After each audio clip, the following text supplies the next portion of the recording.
Hello, xin chào tất cả các bạn đã quay trở lại với kênh của Văn Nóng Gaming. Và hôm nay chúng ta sẽ chơi thử một tựa game. Game này thì mình không biết tả là game gì, nhưng mà game đại khái nó ăn theo một cái hiệu ứng của Showpit.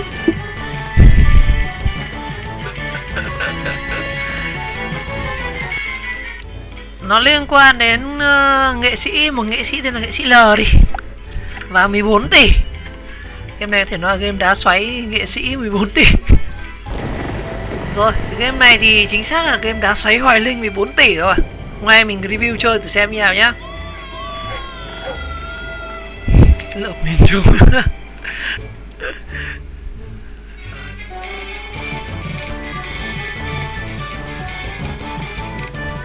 Rồi mình sẽ chơi thử xem nào.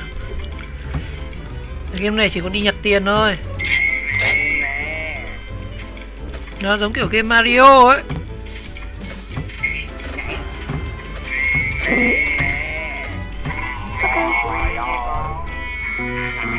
Mình đã được 11 triệu. Em bữa vãi.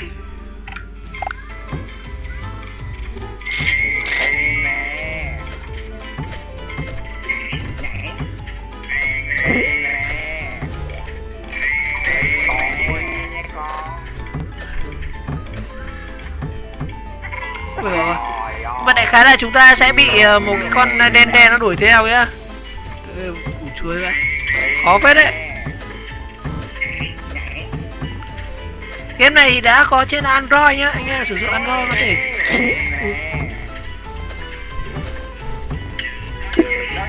Ui giời ơi. Mình được 12 triệu rồi. Game cà khịa, bét cà khịa luôn.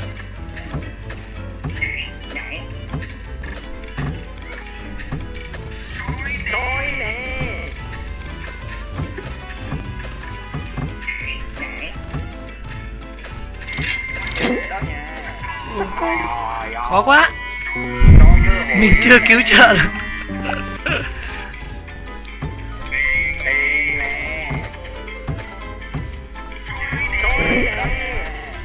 Ui giời, khó quá.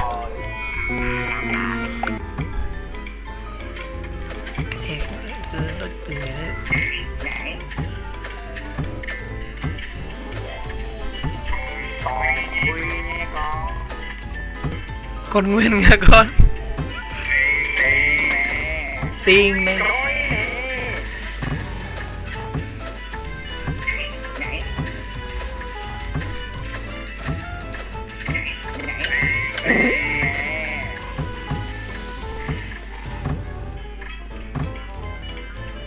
Ui giời, khó quá. Chơi này khó phết đấy cậu.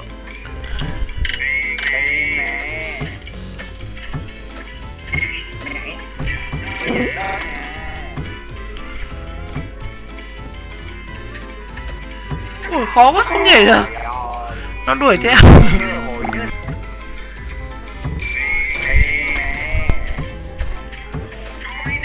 Nó bét game, nghĩ là cái game này.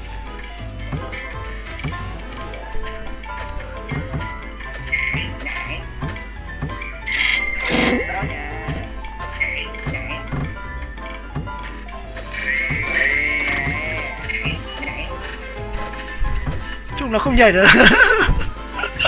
Nó đuổi không ạ? Ôi, nó đuổi.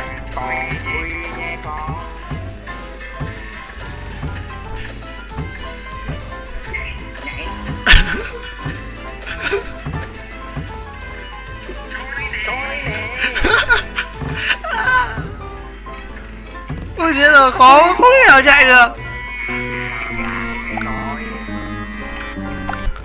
Khó hết rồi. 10 triệu rồi này.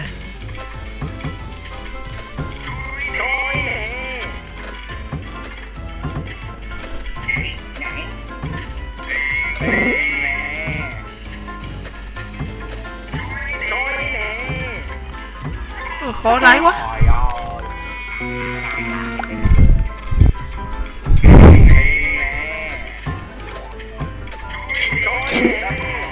Ôi trời ơi, khó quá. Đúng là chỉ ăn được mấy triệu ấy thôi, không ăn được nhiều tiền.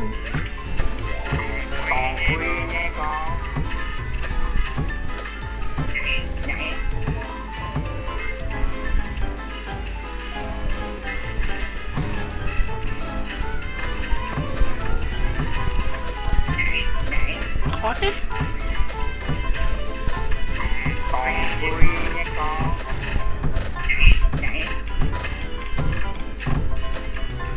Cục tiền nữa đâu.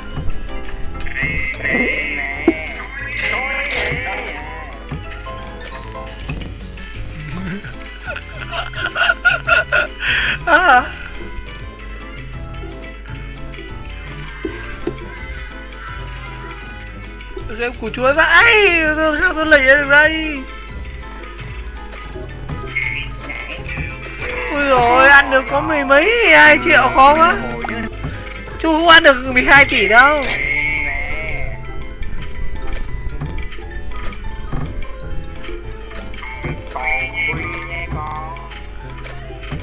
À tôi biết chơi cái trò rồi các bạn. Mình sẽ đi theo chiều ngang này dễ đi hơn này.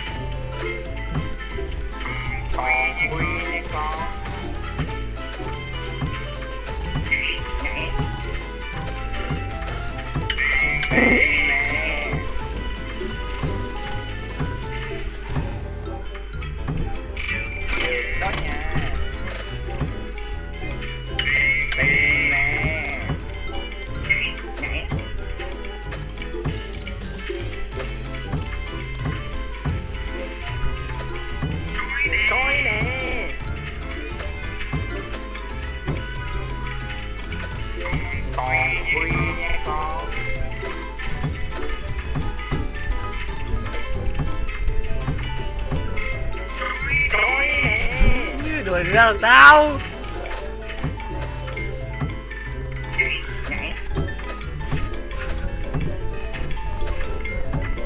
Có tiền đâu.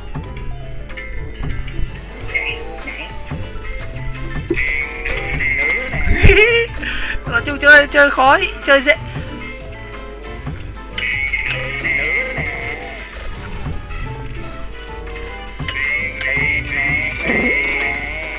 Nhiều quá.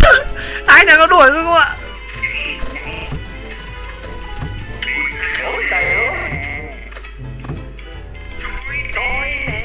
Hai thằng có đuổi không? Ok. Ok.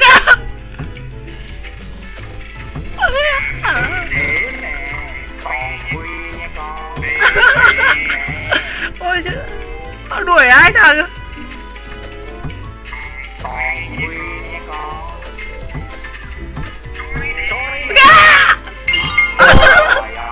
Ăn được rồi. Ăn được 100 mấy triệu rồi. Bị gà. Ôi rồi. Ôi rồi bị. Ăn được 12 triệu mà chạy vãi cất ra. Đông càng hết càng đông.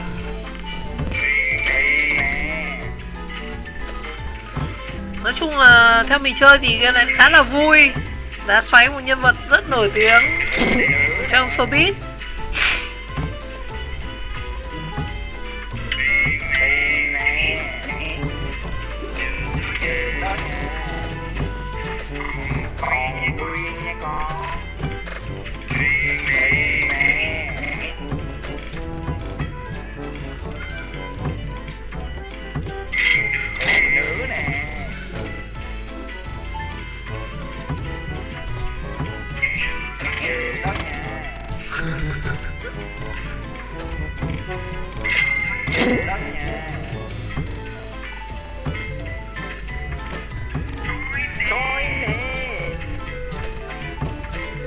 Ok à.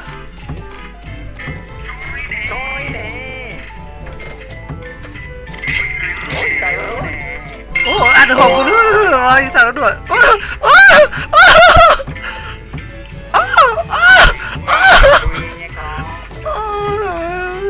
Tôi chết rồi, tôi bị gì á. Ôi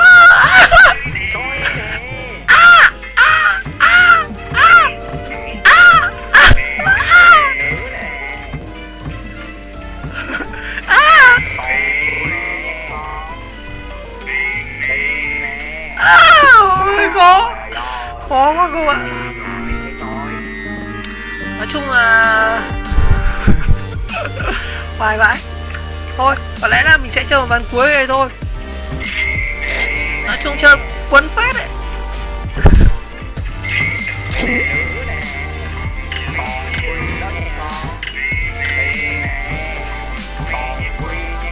cao. Trên cao.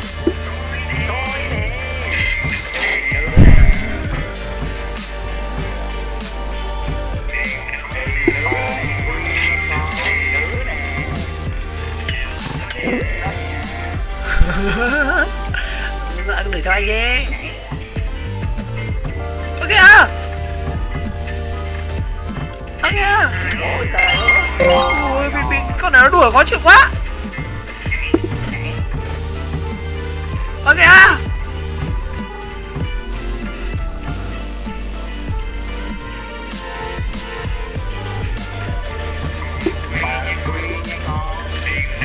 Ôi trời ơi, khó quá. Nói chung là mình thấy đây là một game rất là vui của Việt Nam vì đã xoáy một cái nhân vật liên quan đến 14 tỷ, khá là vui. Các bạn có thể tải game này trên Android. Một lần nữa cảm ơn các bạn đã theo dõi video clip và thấy video hay, vì các bạn nhớ like, subscribe của kênh và chờ đón các game tiếp theo nha. Ok, xin chào cả lại.